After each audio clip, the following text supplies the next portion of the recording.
Hello friends, welcome to my channel. இன்றைக்கி நம்ம பார்க்க போகிறது ஒரு சூப்பரான வீடியோ தாங்க. வாங்க வீடியோக்குள்ளே போகலாம். வீடியோ பார்த்திங்கன்னா ஒரு 8 மினிட்ஸுக்கு மேலே இருக்குது. இது யார் பார்ப்பாங்க இவ்வளோ பெரிய வீடியோ அப்படின்னு நினைக்க வேண்டாங்க. ரொம்ப ரொம்ப ரொம்ப ரொம்ப சூப்பரான ஒரு கிச்சன் டிப்ஸுங்க. செம்மையான ஒரு டிப்ஸு. ஃபுல்லாக வீடியோ பாருங்கள். இப்போ ஃபஸ்ட்டு வந்து பார்த்திங்கன்னா பால் காய்ச்சிட்ருக்கேன். ₹1 கூட நம்ம நெய்யிக்காக செலவு பண்ணாமல் வீட்டிலேயே நம்ம வாங்குகிற பால்லையே வந்து நெய் நம்ம எப்படி எடுக்கலாம் அப்படிங்கிறத நம்ம பார்க்க போகிறோம். ஃபுல் வீடியோ பாருங்கள், ஸ்கிப் பண்ணாமல். பால் வந்து 3 டைம்ஸ் நல்லா பொங்கி வந்து ஒரு 10 to 15 மினிட்ஸ் நல்லா சுண்டுற மாதிரி லைட்டாக சுண்டை வச்சு காய்ச்சிடுங்க. டெய்லியுமே பால் காய்ச்சறது இந்த மாதிரி காய்ச்சி எடுத்து நம்ம வந்து இப்படி வச்சுருவோம். ஒரு 1/2 hour பால் ஆறுனதுக்கப்புறமா தான் எடுத்து ஃப்ரிட்ஜில் வந்து ஸ்டோர் பண்ணி வைப்போம். இப்போ பாருங்கள், நம்ம ஃப்ரிட்ஜில் வந்து மதியம் வரைக்கும் வச்சாச்சு. மத்தியானத்துக்கு மேலே நம்ம எடுத்தோன்னு வைங்களேன், இந்த மாதிரி மேலே வந்து பால் வந்து ஆடை வந்து கட்டியிருக்கும். மேலே அந்த பால் ஏடுகளை வந்து நம்ம தனியாக ஒரு பாத்திரத்தில் வந்து ஸ்டோர் பண்ணி வைக்கிறோம். இந்த மாதிரி ஒரு 10 to 15 days இல்லை 20 days வரைக்கும் நம்ம ஒரு பாத்திரத்தில் வந்து ட்ரான்ஸ்ஃபர் பண்ணி ஃப்ரிட்ஜிலேயே தனியாக நம்ம ஸ்டோர் பண்ணி வச்சுக்கலாம். ஸ்டோர் பண்ணி வச்சு அதில் தான் நம்ம இன்றைக்கி வந்து நம்ம நெய் எடுக்க போகிறோம். எப்படிங்கிறத பார்க்கலாம் வாங்க. இது வந்து ஒரு சூப்பரான ஒரு டிப்ஸுன்னு தான் சொல்லணும். நம்ம நெய்யிக்காக பார்த்திங்கன்னா 1 லிட்டர் நமக்கு நெய் வேணும்னு வைங்களேன், 600-700 ருபீஸ் நம்ம செலவு பண்ணி தான் நம்ம வாங்கணும். இது வந்து நம்ம ₹1 கூட நமக்கு செலவில்லை. டெய்லி நம்ம வாங்குகிற பால்லையே வந்து நமக்கு கிடைக்கும். பாருங்கள், இப்போ நான் இந்த மாதிரி ஸ்டோர் பண்ணி எடுத்து வச்சுருவேன். அந்த பாத்திரம் வந்து நிறைஞ்சதுக்கப்புறமா இப்போ அந்த எல்லா பால் ஏடுகளையும் எடுத்து மிக்ஸி ஜாரில் ட்ரான்ஸ்ஃபர் பண்ணுறேன்.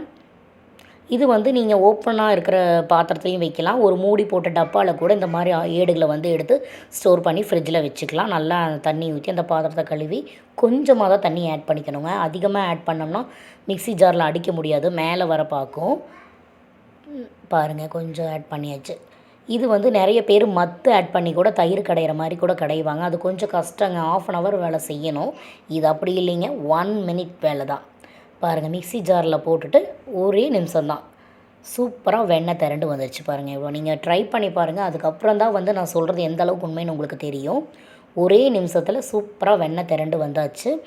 இப்போ வந்து ஒரு பெரிய கடாயில் தான் இந்த வெண்ணெய்களை வந்து ட்ரான்ஸ்ஃபர் பண்ண போகிறேன். வெண்ணெய் பாருங்கள் இப்போ எந்த அளவுக்கு வந்திருக்குன்னு, எவ்வளோ சாஃப்டாக சூப்பராக வெண்ணெய் பாருங்கள் எவ்வளோ அழகாக வந்திருக்குன்னு. சூப்பராக வெண்ணெய் நமக்கு கிடச்சிருச்சு. பாருங்கள் எவ்வளோ சாஃப்டாக இருக்குது. தொட்டு பார்த்திங்கனாலே நல்லா தெரியும், நல்லா சாஃப்டாக இருக்குது. கண்டிப்பாக இதை ட்ரை பண்ணி பாருங்கள். ஒரு 10 to 15 days நம்ம ஸ்டோர் பண்ணி வச்சோன்னு வைங்களேன், 1/2 லிட்டர் நெய்க்கு மேலே நமக்கு கிடச்சிரும்.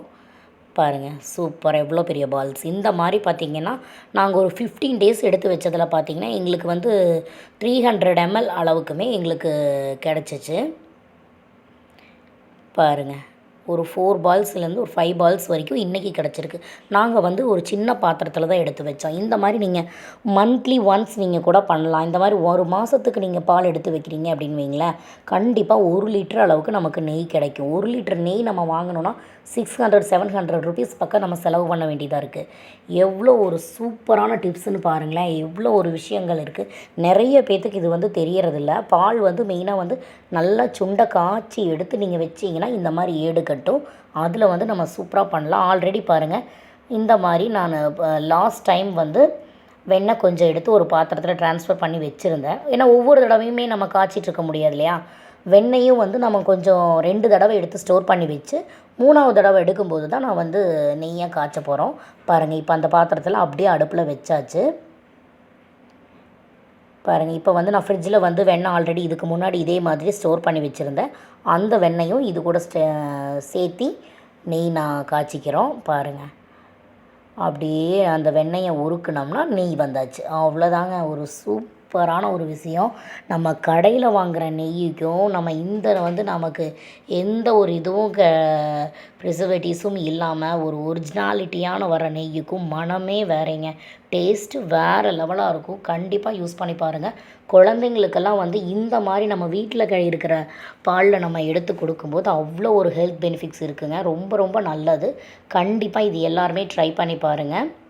நாங்கள் வந்து பார்த்திங்கன்னா இந்த வெண்ணெய் எடுத்து நெய் காய்ச்சறதெல்லாம் பார்த்திங்கன்னா மேக்ஸிமம் சண்டேஸில் தான் செய்வோம். ஒரு லீவ் நாள் கிடைக்கும்போது தான் பண்ணுற மாதிரி இருக்கும். ஏன்னா இதுக்கு டைம் வந்து 1 hour ஒதுக்கணும். அந்த மாதிரி பாருங்கள், இப்போ வெண்ணெய் பாருங்கள் நெய் அப்படியே பிரிஞ்சு வருது. கீழே வந்து பார்த்திங்கன்னா ஒரு ஒயிட்டாக வந்து அந்த பால் ஏடு நம்ம காய்ச்சினதுக்கு அப்புறமா பார்த்திங்கன்னா அந்த வெண்ணெய் லைட்டாக கீழே வந்து ஒயிட்டாக படிஞ்சு நிற்கும். அதை வந்து நம்ம வடிகட்டி எடுத்துடணும். அதோடையே அப்படியே நெய் வந்து ஊற்றி வைக்கக்கூடாது, நெய் கெட்டுரும். நம்ம நல்லா இந்த மாதிரி காய்ச்சிட்டு நல்லா வடிகட்டி எடுத்துக்கணுங்க. வடிகட்டி எடுத்து நம்ம ஸ்டோர் பண்ணி வச்சிட்டோம்னா ஒரு மாதத்துக்கு நம்ம ஏடு எடுத்து வைக்கும்போது பார்த்திங்கன்னா கண்டிப்பாக 1 லிட்டர் அளவுக்குமே நமக்கு நெய் கிடைக்கும். பாருங்கள், நைட்டாக வந்து நல்லா பொன்னிறமாக வரணும், அந்த அளவுக்கு நம்ம காய்ச்சி எடுத்துடணும். நல்ல மணமாக இருக்கும், சூப்பராக இருக்கும். கண்டிப்பாக எல்லாருமே ட்ரை பண்ணி பாருங்கள். இப்போ ஓரளவுக்கு ப்ரிப்பேர் ஆகிடுச்சு. நிறைய பேர்த்துக்கு பார்த்திங்கன்னா இந்த விஷயம் வந்து தெரியறதில்ல. நாங்கள் பார்த்திங்கன்னா பாப்பாவுக்கெல்லாம் எப்போவுமே நெய் தோசை, நெய் ரோஸ்ட்டெல்லாம் நம்ம ஊற்றும்போது பார்த்திங்கன்னா இதில் தான் நாங்கள் செஞ்சு கொடுப்போம். அவ்வளோ நெய் கிடைக்குங்க. நாங்கள் வந்து பார்த்திங்கன்னா ஒரு தடவை நாங்கள் ஃபேமிலிக்கு யூஸ் பண்ணுற நெய்யை போகவே நிறைய நெய் வந்து மிச்சமே ஆகும். அம்மா வீட்டுக்கு இந்த மாதிரி எல்லாருக்கும் ரிலேட்டிவ்ஸுக்கெல்லாம் கொடுப்போம். அப்புறம் நெய் தீபம் கூட சாமிக்கு ஏற்றுற மாதிரி கூட யூஸ் பண்ணிக்குவோம். கோயிலுக்கு போனோம்னா நெய்க்கு நம்ம கொண்டு போகலாம். இந்த மாதிரி அப்புறம் நிறைய நெய் இருக்கா, நம்ம ஏதாவது ஸ்வீட்டு இந்த மாதிரி எல்லாம் செய்யலாம். ஒரு சூப்பரான ஒரு விஷயந்தான். கண்டிப்பாக எல்லாருமே ட்ரை பண்ணி பாருங்கள். இது ஆல்ரெடி வந்து போன தடவை காய்ச்சின நெய் வந்து ஒரு பாக்ஸில் வந்து ஸ்டோர் பண்ணி வச்சுருந்த ஃப்ரிட்ஜில். நம்ம எப்போவுமே ஃப்ரிட்ஜில் இருந்துக்கிட்டே இருக்குங்க. நமக்கு நெய்யுங்கிற ஒரு நெய்யிக்குன்னு சொல்லி நம்ம எதுவுமே செலவே பண்ணணுங்கிறதே இல்லை. அவ்வளோ சௌரியமாக நமக்கு கீ கிடச்சிட்டே இருக்கும். ஒரு சூப்பரான வீடியோ. நல்லா ஆற வச்சு காய்ச்சினதுக்கப்புறமா நல்லா ஆற வச்சு எடுத்து நம்ம வடிகட்டிக்கணும். வடிகட்டினிங்கன்னா பாருங்கள், அந்த ஒயிட்டாக வந்து நிற்கிது பாருங்கள், இதை வந்து நம்ம தெளிவாக வடிகட்டி எடுத்துடணும். இதை இப்படியே நம்ம வந்து எடுத்து வைக்கக்கூடாது. பாருங்கள், சூப்பராக என்ன கலரில் இருக்குது பாருங்கள், கமன்னு இருக்குங்க. சரியான ஸ்மெல்லு, செம்மையாக இருக்கும். கண்டிப்பாக எல்லாருமே ட்ரை பண்ணி பாருங்கள். இது ரொம்ப ஒரு எல்லாருக்குமே யூஸ்ஃபுல்லான ஒரு வீடியோவாக தான் இருக்கும்னு நான் நினைக்கிறேன். கண்டிப்பாக ட்ரை பண்ணி பார்த்துட்டு கமெண்ட்ஸ் பண்ணுங்கள். பாருங்கள், சூப்பராக நெய் கிடச்சிருச்சு. இன்றைக்கி வந்து லாஸ்ட்டாக எடுத்து வச்சுருந்த வெண்ணெய், இந்த வெண்ணெய் எல்லாம் சேர்த்து பார்த்திங்கன்னா 1 லிட்டருக்கு மேலேயே எங்களுக்கு நெய் கிடச்சிருச்சு. கரெக்டாக ஒரு 35 டேஸோட பாலேடு தான் இது. அந்த நெய் கூடையே நம்ம ஊற்றி எடுத்து ஃப்ரிட்ஜில் ஸ்டோர் பண்ணி வச்சுட்டு, அப்புறம் ஒரு சின்ன பாத்திரத்தில் நம்ம டெய்லி யூஸ் பண்ணுறக்கு முன்னாடி கீழே வச்சுக்குவோம். பேலன்ஸை வந்து நெய்யை வந்து நம்ம ஃப்ரிட்ஜில் ஸ்டோர் பண்ணி வச்சுக்கலாம். எல்லாமே வச்சு நம்ம யூஸ் பண்ணிகிட்டு இருக்கக்கூடாதுல்ல, அதுக்காக. பாருங்கள், சூப்பராக நல்லா வடிகட்டி எடுத்துக்கலாம். நல்லா கொஞ்சம் கூட வேஸ்ட் ஆகாமல் நல்லா இப்படி பிழிஞ்சு நம்ம நல்லா வடிகட்டி எடுத்துக்கலாம். சூப்பராக இருக்கும். எல்லாருக்கும் இந்த வீடியோ வந்து ஒரு நல்ல யூஸ்ஃபுல்லான ஒரு வீடியோவாக இருக்குதுன்னு நான் நம்புகிறேன். பாருங்கள், 2 பாத்திரத்தில் ஆயிடுச்சு. இந்த பெரிய பாத்திரத்தில் இருக்காது, நான் அப்படியே ஃப்ரிட்ஜில் ஸ்டோர் பண்ணிடுவேன். இன்னொன்று வந்து நம்ம யூஸ் பண்ணுறதுக்கு டெய்லி பக்கத்தில் வச்சுக்கலாம், அடுப்புக்கிட்டேயே. பாருங்கள், அடுத்த ப்ரிப்பரேஷனுக்கு பால் வந்து காய்ச்சி ரெடியாக வச்சுருக்கேன். ஓகே ஃப்ரெண்ட்ஸ், இது கண்டிப்பாக எல்லாருக்கும் ஒரு யூஸ்ஃபுல்லான ஒரு சூப்பரான வீடியோவாக தான் இருக்கும்னு நான் நினைக்கிறேன். சேனல் பிடிச்சிருந்தால் லைக் பண்ணுங்கள், ஷேர் பண்ணுங்கள், சப்ஸ்கிரைப் பண்ணுங்கள். Tata, bye bye.